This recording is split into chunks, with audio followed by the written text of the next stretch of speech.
नमस्ते बच्चों, कैसे हो? सब बढ़िया। अच्छा, अपन व्याकरण पढ़ रहे थे। व्याकरण में संस्कृत वर्णमाला पढ़ रहे थे। वर्णमाला में आज देखते हैं वर्ण विचार। इसमें अपने को क्या पढ़ना है? टॉपिक डाल लीजिए, वर्ण विचार। इसमें क्या पढ़ना है अपने को? स्वरों के कितने भेद होते हैं, उनको क्या क्या कहते हैं? व्यंजनों के कितने भेद होते हैं, उनको क्या क्या कहते हैं? कैसे बनते हैं? वो सारी चीज़ें। तो सबसे पहले देखते हैं कि स्वर 3 प्रकार के बताए थे मैंने, ऋस्व, दीर्घ और प्लुत। जो कल टेबल बनाई थी उसमें देखना, ऋस्व, दीर्घ और प्लुत। अच्छा, उसको ऋस्व बोलते हैं, ह्रस्व नहीं बोलते, ऋस्व बोलते हैं। जैसे एक हीरो है ऋतिक रोशन, उसको आप ऋतिक रोशन बोलते हो कि हृतिक रोशन बोलते हो, ये उसका नाम है। और ये है, तो इसका उच्चारण तो आप करते हो ऐसे, और इसका उच्चारण करते हो ऐसे, तो ये तो नाइंसाफी है ना। तो जैसे इसको अपन ऋतिक बोलते हैं वैसे इसको ऋष्व बोलेंगे। ये इसको ऋतिक नहीं, ऋतिक, ऋतिक, ये हाँ थोड़ा सा आगे आना चाहिए। तो ऋष्व, दीर्घ और प्लुत 3 तरह के होते हैं, तो उनके बारे में आज आराम से पढ़ते हैं। वर्ण विचार टॉपिक डाल लीजिए और सबसे पहले लिखिए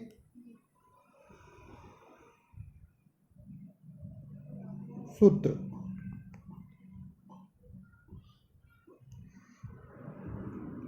सूत्र उससे पहले ये लिख लीजिए, ऋष्व,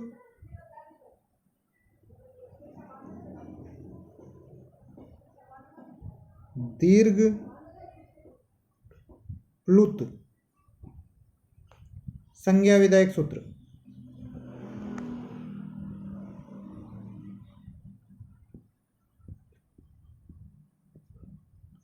ऋष्व, दीर्घ, प्लुत, संज्ञा विधायक सूत्र।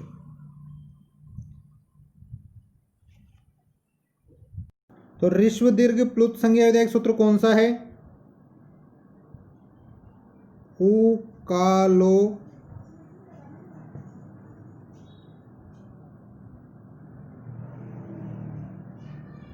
ये ज है, ज,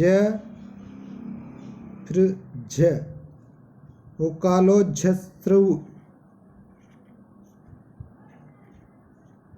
दीर्घ, प्लुतः। ये यहाँ पर इस तरह का ज है, और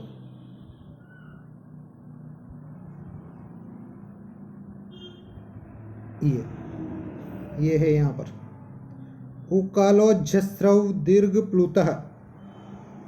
क्या मतलब होता है इसका? देखिए, उ,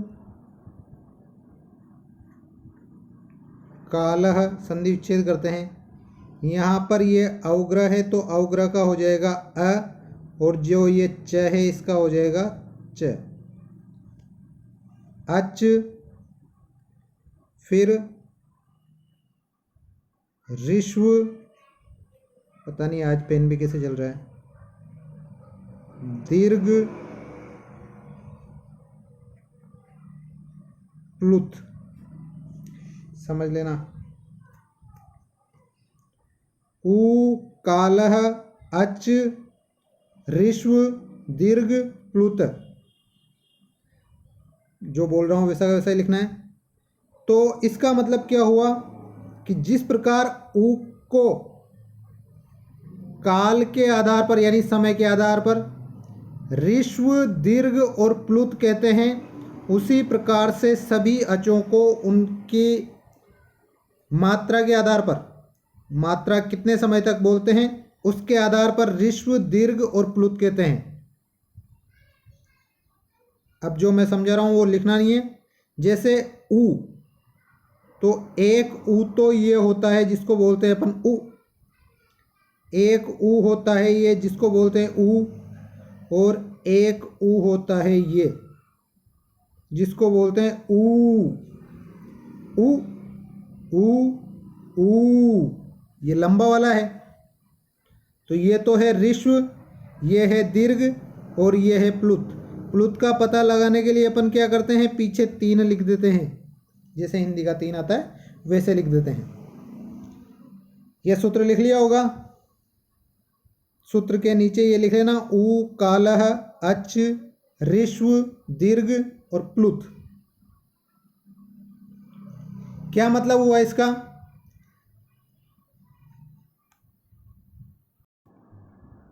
सूत्र की व्याख्या लिखिए। तीनों प्रकार के उकार, उकार का मतलब होता है ऊ, किसी के भी पीछे कार लग जाए तो उसका मतलब है वह। जैसे आकार का मतलब अ, उकार का मतलब ऊ।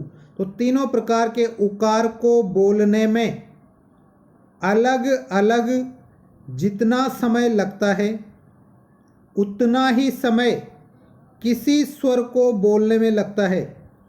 उस स्वर की क्रमशः ऋश्व दीर्घ व प्लुत संज्ञा होती है। जैसे ये, इसको छोड़ देना, इसको आगे समझाऊंगा। पहले उसकी व्याख्या लिख लीजिए कि तीनों प्रकार के उकार को बोलने में अलग अलग जितना समय लगता है उतना ही समय किसी स्वर को बोलने में लगता है। उस स्वर की क्रमशः ऋश्व दीर्घ व प्लुत संज्ञा होती है। जैसे ऊ, ऊ और ऊ, ठीक है। अब इतना ही समय जैसे ई, ई, ई, ई, ई और ई, इसको थोड़ा ज़्यादा लंबे समय तक बोलेंगे। तो जितना इस ऊ को बोलने में टाइम लगा उतना ही इस ई को बोलने में टाइम लगा, जितना इस ऊ को बोलने में उतना ही इस ई को, और जितना इस ऊ को बोलने में उतना ही इस ई को बोलने में टाइम लगा।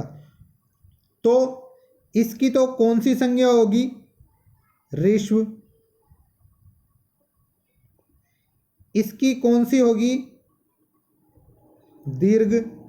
और इसकी कौन सी होगी? प्लुत। संज्ञा होगी। इससे क्या मतलब होता है? देखो, संज्ञा का मतलब होता है नाम। तो संज्ञा होगी मतलब इस नाम से जानेंगे, इसको अपन ऋश्व नाम से जानेंगे, इसको दीर्घ नाम से जानेंगे और इसको प्लुत नाम से जानेंगे। संज्ञा विधायक सूत्र केवल नाम पढ़ने के काम आते हैं। जैसे अपन नहीं रखते घर पे किसी का नाम कि भाई आज से इसको फलाने नाम से जाना जाएगा, तो इसी तरह से इसको ऋश्व बोला जाएगा, इसको दीर्घ बोला जाएगा, इसको प्लुत बोला जाएगा। ये ऋश्व दीर्घ प्लुत सभी स्वरों में होते हैं। कुछ में ऋश्व होते हैं, कुछ में दीर्घ होते हैं, कुछ में प्लुत ही होते हैं। ऐसे कुछ विशेष है जो आगे समझा दूंगा मैं सारे। वैसे जो कल मैंने टेबल लिखाई थी उसमें बहुत सारा बता दिया था मैंने कि कौन से ऋश्व होते हैं, कौन से दीर्घ और कौन से प्लुत। ठीक है, ये था अपने ऋश्व दीर्घ प्लुत संज्ञा विधायक सूत्र। अभी अपन स्वरों के भेद पढ़ रहे हैं कि स्वर कितने प्रकार के होते हैं। अब ऋश्व दीर्घ और प्लुत, इसके बारे में एक श्लोक आता है। श्लोक लिखिए आप। एक मात्रो भवेद ऋश्वो द्विमात्रो दीर्घ उच्यते त्रिमात्रस्तु प्लुतो ज्ञेयः व्यंजनश्च अर्धमात्रिकम। ये चार्धमात्रिकम दीर्घ संधि हो रही है यहाँ पर। देखो, एक मात्रो भवेद ऋश्वो की एक मात्रा वाला जो होता है वह ऋश्व यानी ऋश्व स्वर होता है। द्विमात्रो दो मात्रा वाला दीर्घ उच्यते दीर्घ स्वर कहलाता है। त्रिमात्रस्तु और जिसकी 3 मात्राएं हो या 2 से ज़्यादा मात्राएं हो उसको प्लुतो ज्ञेयो, उस स्वर को प्लुत स्वर कहते हैं। व्यंजनश्च अर्धमात्रिकम, जबकि व्यंजन की आधी ही मात्रा होती है। समझ में आई होगी बात। प्रश्न किसी भी तरह से पूछ लिया जाएगा। बताओ व्यंजन की कितनी मात्राएं होती है? व्यंजन में तो मात्रा ही नहीं होती, व्यंजन की आधी मात्रा होती है। अपन ये नहीं कह सकते कि भाई व्यंजन की तो मात्रा ही नहीं होती है, या व्यंजन को बोलने में कितना टाइम लगता है? आधी मात्रा के बराबर टाइम लगता है व्यंजन को बोलने में, और आधी मात्रा को बोलना थोड़ा मुश्किल होता है, इस वजह से बिना स्वर के व्यंजन को नहीं बोला जा सकता। परंतु फिर भी पूछ ले कि व्यंजन का उच्चारण काल कितना होता है? आधी मात्रा के बराबर, जबकि ह्रस्व का उच्चारण काल 1 मात्रा के बराबर होता है, दीर्घ का 2 मात्रा के बराबर होता है, और प्लुत का 3 मात्रा के बराबर होता है। यह श्लोक लिखना है। इसके बाद एक लाइन छोड़ के आगे लिखना, अर्थात एक मात्रिक स्वर को ऋस्व, द्विमात्रिक स्वर को दीर्घ तथा त्रिमात्रिक स्वर को प्लुत कहा जाता है, जबकि व्यंजन की अर्ध मात्रा होती है। ये मात्रा का मतलब है कि समय, उनको बोलने में कितना समय लग रहा है। यह श्लोक और उसका अर्थ लिख लेना। अब देखते हैं कि किस किस की कितनी कितनी मात्राएं कैसे होती है। अब देखिए एक मात्रिक स्वर कौन कौन से हैं। एक मात्रिक स्वरों को अपन कहते हैं ऋस्व, जो 5 होते हैं, अ, ई, उ, री और री, ये ल के नीचे ऋषि वाला की मात्रा।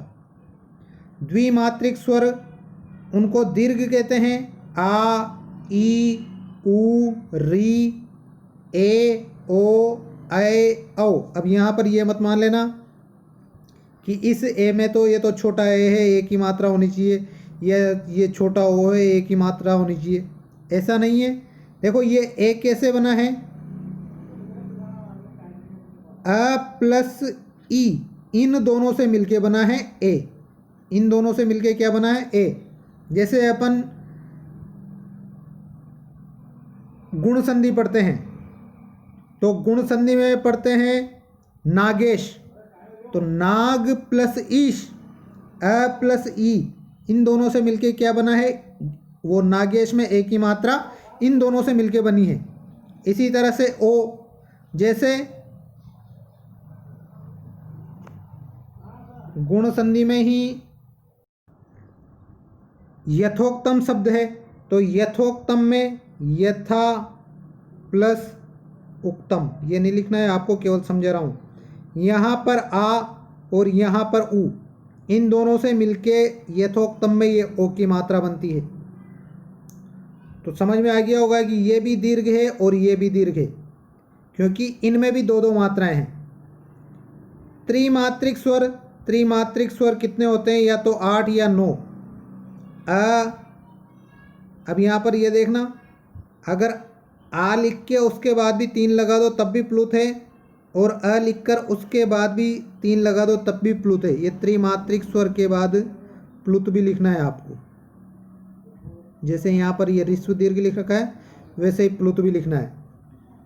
तो आ लगा के 3 लगा दो तब भी प्लुत है, अ लगा के 3 लगा दो तब भी प्लुत है। तो ये कितने हो गए? 1 2 3 4 5 6 7 8 9, ये 9। अगर लरी को नहीं मानते हैं तो 8 होते हैं। ठीक है, इस टेबल को उतार लो। अब आगे देखते हैं अर्धमात्रिक।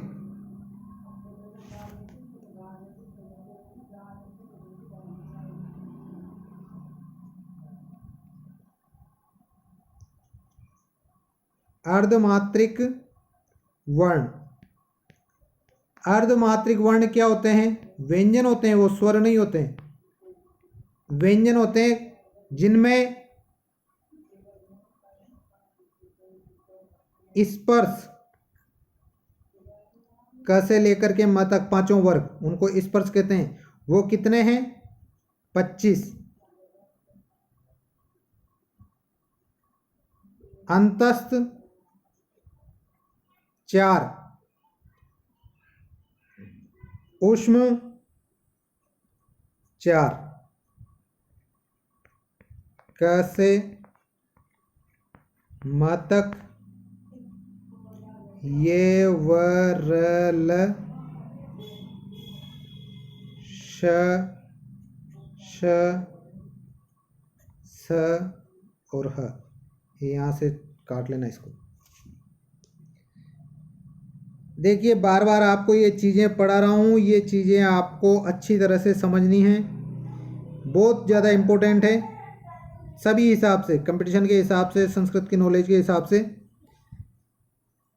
तो अर्धमात्रिक वर्ण व्यंजन होते हैं, अर्धमात्रिक व्यंजनों को कहते हैं। और इनमें से स्पर्श व्यंजन 25, क से म तक, अंतस्थ 4, यस व र ल, उष्म 4, स ह। ठीक है, अभी अपन ने स्वरों के भेद पढ़ रहे हैं। स्वरों के भेद में क्या पढ़ा अपन ने? ऋस्व, दीर्घ और प्लुत। ये लिखना नहीं है, केवल समझना है। ऋस्व, दीर्घ, प्लुत। अब अभी तक मैं केवल आपसे ये पूछूं कि बताओ अ कितनी तरह का होता है। देखो ये यहाँ पर पूरा नहीं हुआ है, केवल यहाँ पर इसी 3 आधार पर बता रहा हूँ। अ तो बहुत तरह का होता है। तो ऋस्व, दीर्घ, प्लुत के आधार पर अ कितनी तरह का हो गया? 3 तरह का। अभी ये 3 तरह, फिर 3 तरह में उदात्त, अनुदात्त, स्वरित, जो कल पढ़ेंगे अपन अगले वीडियो में, वो आएगा। फिर उसके बाद 2 तरह के होते हैं, अनुनासिक और अननुनासिक, वो आएगा। इस तरह से अ कितने प्रकार के हो जाते हैं? 18 प्रकार के हो जाते हैं अपने आगे जाकर, जो आपको आगे समझना है। अभी केवल अपन ने अ के 3 भेद पढ़े हैं, मतलब स्वर के 3 भेद पढ़े हैं, ऋस्व, दीर्घ और प्लुत। केवल इतना सा समझना है। कल अपन पढ़ेंगे उदात्त, संज्ञा, विधायक सूत्र, उदात्त, अनुदात्त और स्वरित। तो ठीक है, आज के लिए इतना ही, बाकी अगले वीडियो में। इतना इतना सा पढ़ लोगे रोजाना, जिसमें चल जाएगा काम, परीक्षा तक अपना पूरा सिलेबस कंप्लीट हो जाएगा खूब आराम से, जिसमें आपको अच्छे से याद भी हो जाएगा।